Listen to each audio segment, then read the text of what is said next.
Jaringan keselamatan sosial berdiri di atas paksi memberi sokongan dan memperkasa para pekerja yang mengalami kehilangan upaya akibat kemalangan dan sebagainya. Selain memberi sokongan kepada orang tanggungan mereka menikmati faedah tunai jika sesuatu berlaku terhadap mereka. Oleh sebab itu, antara prinsip utama dalam akta ini adalah penggantian pendapatan yang penting bagi mengurangkan beban pencarum maupun para waris untuk meneruskan kelangsungan hidup. Datuk Seri Yang di-Pertua, pindaan yang dikemukakan dalam rang undang-undang pada hari ini juga tidak kurang pentingnya. Ia adalah selaras dengan pengumuman kerajaan dalam pembentangan belanjawan yang lalu. Pindaan yang dikemukakan ini berpaksikan kepada dasar kerajaan untuk meningkatkan siling gaji pencarum daripada RM4,000 kepada RM5,000 bagi menambah baik faedah kepada 9 juta pekerja yang dilindungi di bawah perkeso. Ini seperti yang dikemukakan pada fasa kedua kertas rang undang-undang ini, iaitu pindaan pada Seksyen 5 Akta 4 ini. Pindaan ini adalah gambaran kebertanggungjawaban kerajaan dalam menunaikan apa yang dijanjikannya. Malah dinamika dasar dan polisi semasa mengikut kepada situasi dan keadaan yang dihadapi oleh sektor buruh dalam negara.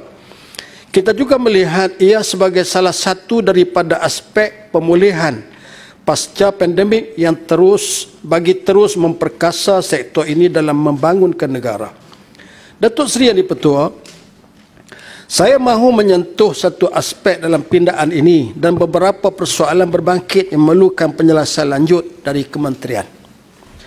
Dalam suatu kenyataan baru-baru ini, kementerian menjelaskan jumlah majikan yang berdaftar setakat Mei 2022 adalah 1.4 juta orang majikan dengan 464,000 majikan dikategorikan sebagai tidak aktif. Saya ingin tahu apakah kriteria majikan tidak aktif ini. Adakah mereka yang tidak aktif ini bermaksud mereka sekadar berdaftar dengan perkeso tetapi tidak mencarum pekerja mereka dengan perkeso atau mempunyai caruman tertunggak dengan perkeso? Bagaimana langkah kementerian bagi memastikan para majikan yang tidak aktif ini kembali mencarum pekerja mereka ke dalam perkeso? Hal ini termasuklah dengan pindaan terbaru yang dikemukakan pada hari ini. Apakah kementerian telah menyediakan satu mekanisme khusus bagi memastikan para majikan menuruti perubahan had maksimum keboleh insurans amount gaji pekerja kepada RM5,000 sebulan? Datuk Seri Yang di-Pertua, kita juga sedia maklum penubuhan perkeso untuk melindungi, untuk menyokong dan memperkasa sektor tenaga kerja dalam negara telah mencapai usia 5 dekad. Sewajarnya para majikan sedia maklum akan tanggungjawab melindungi para pekerja mereka dari sebarang ketidaktentuan yang berlaku.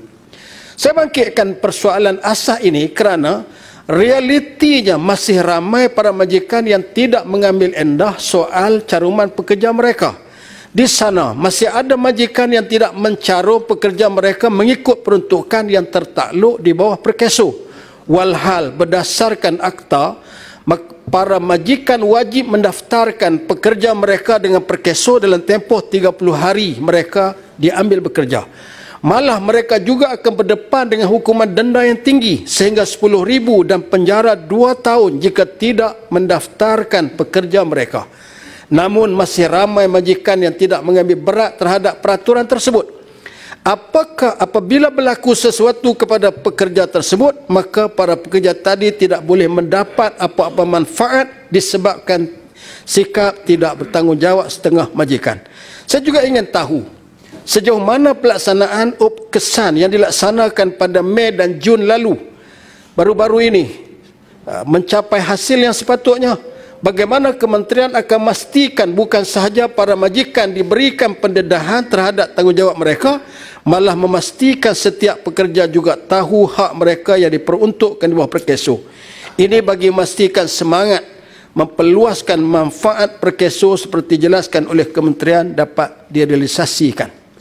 Datuk Seri Yang di-Pertua, saya mengambil kesempatan untuk mengucapkan setinggi-tinggi penghargaan di atas usaha dan kerja keras Kementerian yang sedaya upaya memperluaskan jaringan keselamatan sosial kepada pelbagai golongan umur pekerja. Terima kasih, mohon menyokong.